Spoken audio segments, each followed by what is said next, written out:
Oi, gente. Meu nome é Juliane. Eu moro aqui no Canadá com a minha família. A gente tem um Instagram, que é o Sonho Gelado, e onde a gente compartilha o nosso dia a dia aqui e todos os processos que a gente fez aqui no Canadá. Hoje eu vou falar um pouquinho para vocês sobre a adaptação das crianças. Eu tenho 2 filhos. O Pietrinho chegou aqui com 3 anos e a Valentina com 8. O Pietrinho, ele já falava inglês, né? Ele tem o inglês como primeira língua. O Pietro, ele tem hiperlexia, ele tem habilidade de aprender idiomas, ele percebe padrões e aprende com facilidade. Eu estudava inglês, botava vídeos em inglês para eles, essas musiquinhas infantis, era sempre em inglês. E quando o Pietrinho começou a falar, ele começou a falar inglês. A Valentina, ela tinha aula de inglês e alemão na escola, mas ela sabia o básico para se virar, assim, né? Ela não tinha uma fluência no inglês, né? Ela conhecia, ela tinha um pouco vocabulário, ela sabia o nome de algumas coisas, sabia como falar algumas coisas, mas não era o suficiente, assim, né, para se virar sozinha, vamos dizer. Antes de começar as aulas, a gente treinou com a Valentina as coisas principais, né? Como é que peço água, como é que peço pessoa no banheiro, como é que chama minha mãe, enfim, né? Treinamos bastante com ela essas coisinhas, né? E outra coisa é que, assim, a gente fez a aplicação da escola da Valentina e demorou um pouco pra gente conseguir resolver essa questão. Então, a Valentina, ela entrou na escola 2 meses depois, né? Cerca de 3 meses depois que a gente tava aqui no Canadá. É isso, porque ela perdeu 2 meses de aula, a gente chegou aqui 20 dias antes, então 2 meses e 20 dias. O que eu fazia com a Valentina? Eu levava a Valentina na biblioteca pra brincar, pra, né, interagir com outras crianças, nos playgrounds, quando a gente ia num comércio, alguma coisa, eu deixava ela se virar, tipo, né? Então, assim, por exemplo, no playground, ela começava a brincar com as crianças e de repente ela vinha, mãe, como é que fala tal coisa? Aí eu falava pra ela e ela ia lá brincar. Daqui a pouco ela vinha de novo, mãe, como é que fala tal coisa? E daí, assim ela foi, e cada vez ela foi vindo menos. Quando as aulas começaram, como eu falei, a gente fez aquele reforço com ela das coisas mais importantes, né? E ela foi pra escola. E ela foi pra escola assim, a gente chegou lá na secretaria, ó, a Valentina tá aqui, o principal, né, o diretor da escola pegou ela e levou ela pra sala. Tipo, a gente já não viu mais nada, entende? Então, coração da mãe, né? Mas enfim, deu tudo certo. Com 1 mês de aula, a Valentina já tava se virando melhor, né?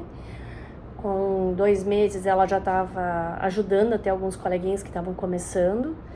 E eu posso dizer que com 6 meses a Valentina estava fluente no inglês, né? Eu tenho muita dificuldade para aprender inglês, para falar o inglês principalmente. E porque eu tenho muito medo de errar, né? Eu fico com medo de errar e eu travo, né? E eu não queria que a Valentina tivesse esse mesmo problema que eu. Então eu sempre falei para ela, filha, erra. Tu precisa errar pra prof poder corrigir, pra tu poder melhorar. Não é vergonha a prof te corrigir, ela tá te ajudando, tu tá ali pra aprender, né? Então fala. Tu acha que é de tal jeito, fala. A prof vai te ajudar, tu vai melhorando aos pouquinhos, tu vai aprendendo, né? E tu vai, só não pode ficar sem falar. Se tu ficar sem falar, tu não aprende, né? É as mesmas coisinhas que eu falo na minha cabeça pra mim mesma, né? Mas tipo, enfim. E a prof, nas feedbacks que eu tenho com a prof, ela sempre elogia bastante a Valentina nesse sentido, que a Valentina não tem medo de errar, que a Valentina evoluiu muito rápido no inglês, né? Porque ela se expõe, ela fala, né? Ela não tá nem aí se ela tá falando certo ou não, ela fala, né? Isso é muito importante. Então, a prof da Valentina também, eu acho que ela teve um papel fundamental, né? Isso não é uma prática que não significa que todas as crianças têm isso, né? Não, é uma coisa que eu vejo que é da prof da Valentina.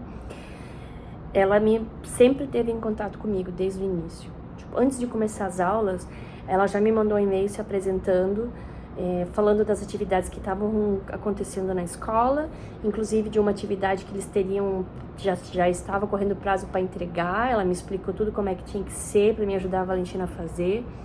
E assim ela sempre fez. Toda atividade que era um pouco mais complexa, ela me explicava para eu explicar para Valentina. Eles iam ler um livro na escola, né? Ela me falava o livro, o capítulo que ele estava, a página que eles estavam, para mim fazer a leitura com a Valentina em português. Então tinham livros que eu conseguia edição em português, tinha livros que não, mas aí eu traduzia para ela para ler. O último, inclusive, eu não precisei nem, tipo, eu tava lendo em inglês e ela tava entendendo. A prof pediu muito para mim focar com ela o português, para mim não tentar ensinar inglês para ela, para deixar que inglês ela ia ensinar, que era me focar o português com ela, porque ela aprende já com essa idade, né, com 9 anos, ela aprende por transferência, né, então ela transfere as skills, então era muito importante eu focar com ela o português. Então a gente vê vídeo em português, a gente lê em português, a gente faz tudo que é possível em português, né. Outra coisa, enquanto a Valentina estava aprendendo inglês, a prof deixava ela responder em português, né? Enquanto ela estava aprendendo inglês, ela respondia em português as questões quando ela não sabia a resposta em inglês, porque por mais que o speaking dela desenvolveu rápido, o writing e o reading não, né? Ainda está em processo.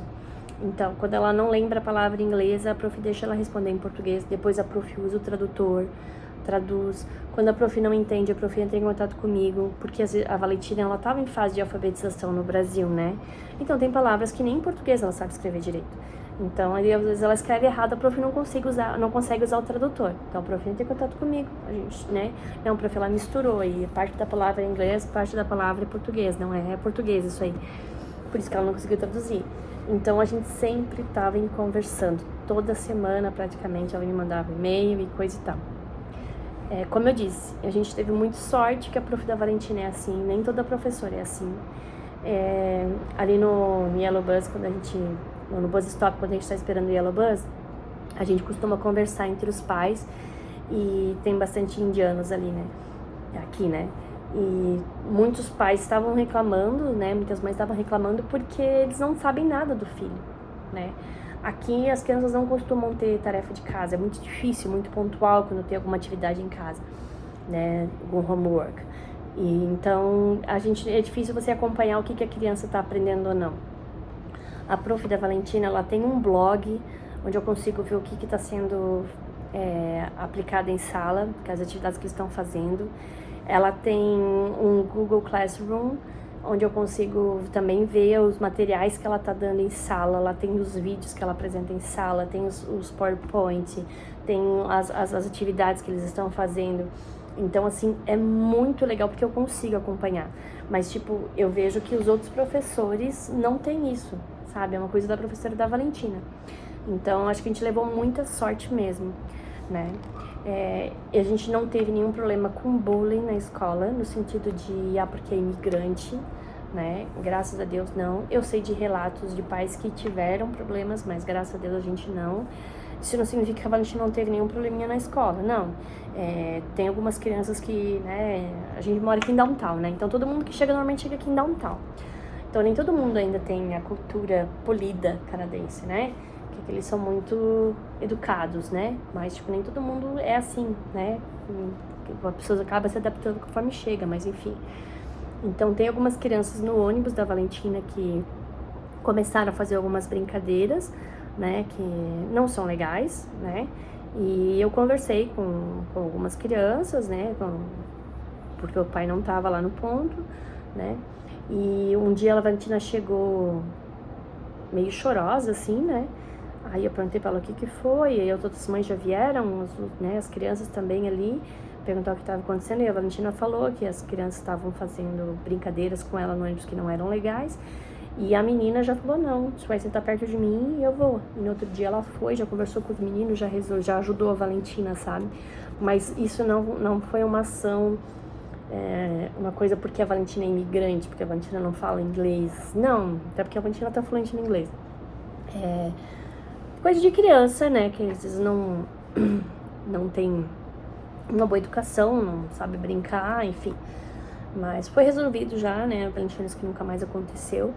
Mas isso são coisas que poderiam ter acontecido no Brasil também, isso que eu quero dizer que é coisa de criança, não que seja uma coisa legal, não, mas, enfim, não foi bem razão dela ser imigrante, entende? Então é isso, gente. O Pietrinho não teve problema nenhuma de adaptação, porque o Pietro, ele já frequentava escola no Brasil, né, creche. Então ele chegou aqui Ele logo já foi pra escolinha, né, pro daycare, que é pago, né, a gente paga cerca de $1.000, né, pelo daycare, mensalmente, né, e o Pietrinho, ele se adaptou muito bem, né, porque ele estava acostumado com a rotina de ir pra escolinha e ele fala bem o inglês, então, na verdade, o Pietro aprendeu o português mesmo quando ele começou a frequentar a escola no Brasil, começou a frequentar a creche. Porque em casa, a gente falava em português e ele respondia em inglês, mas a gente entendia, então tava tudo certo pra ele. Quando ele foi pra escola, aí a prof e os amiguinhos não entendiam, então aí ele teve que se obrigar a falar português, né? Porque ele sabia o português, ele só não falava porque ele preferia falar inglês. Tanto que quando a Mana trocava o vídeo que estava na TV, o áudio para português, ele pegava o tablet dele para continuar assistindo em inglês, porque ele gosta de ouvir em inglês. Então, o Pietro não teve dificuldade nenhuma, foi tudo muito fácil para ele nesse sentido. O daycare que ele frequenta é bilíngue, mas ele é espanhol de manhã e inglês de tarde, né? Não que, porque eu fazia questão que fosse bilíngue, não, mas é que foi um daycare que uma pessoa indicou pra nós que o filho dessa pessoa ia, né? Então a gente preferiu colocar num lugar onde tivesse indicação, né? E deu essa coincidência que é muito boa, eu gosto disso, né? Porque o Pietro desenvolveu o espanhol também agora, né? Então isso foi muito bom pra ele. Mas não era algo assim que eu fazia questão, né? Tipo, não, foi uma feliz coincidência, né? O que eu fazia questão era de que tivesse alguma indicação, né? Então deu tudo muito certo, né? A Valentina tá bem, claro que ela sente saudade dos amigos, né? Pro Pietro não faz muita diferença, ele não tem muito essa noção, né? Tipo, quando a Mana fala que quer voltar pro Brasil, ele diz que não, que ele prefere o Canadá, porque ele não tem muito essa noção ainda, né? A Valentina já não, a Valentina já sente mais saudade da família, dos amigos, né? Ela sente muita falta, né? Ela tem os momentos dela de chorar, de sentir saudade, né? Mas hoje ela já construiu os laços aqui também, né? Ela tem bastante amigos aqui, né? Claro que ela fala que ela quer voltar às vezes, né? Não mais com tanta frequência, né? Porque ela entende que a vida dela agora é aqui, né? Que eu falo pra ela quando ela começa, né? Que, tipo, a gente nunca mais vai ser completo, né? Tipo, sempre vai estar faltando alguém na nossa vida, né? Onde quer que a gente esteja, né? Se a gente tá aqui, a gente sente falta das pessoas que estão no Brasil. E certamente se a gente voltasse pro Brasil, a gente ia sentir falta das pessoas que a gente tem aqui na nossa vida. Então, a vida do imigrante é isso, né? A gente tem uma eterna saudade, né? Não importa onde a gente tá, a gente sempre vai estar com saudade de alguém, né? Então é isso, gente, sobre a adaptação das crianças, era isso que eu tinha pra compartilhar. Vou parar por aqui que o vídeo tá ficando longo, tá bom? Mas se tiverem alguma dúvida, quiserem fazer alguma pergunta, alguma coisa, só deixar aí nos comentários. Como eu falei no nosso Instagram, você consegue ver na descrição do vídeo ali o nosso Instagram, se quiser acompanhar, tá bom? Um grande beijo, até a próxima.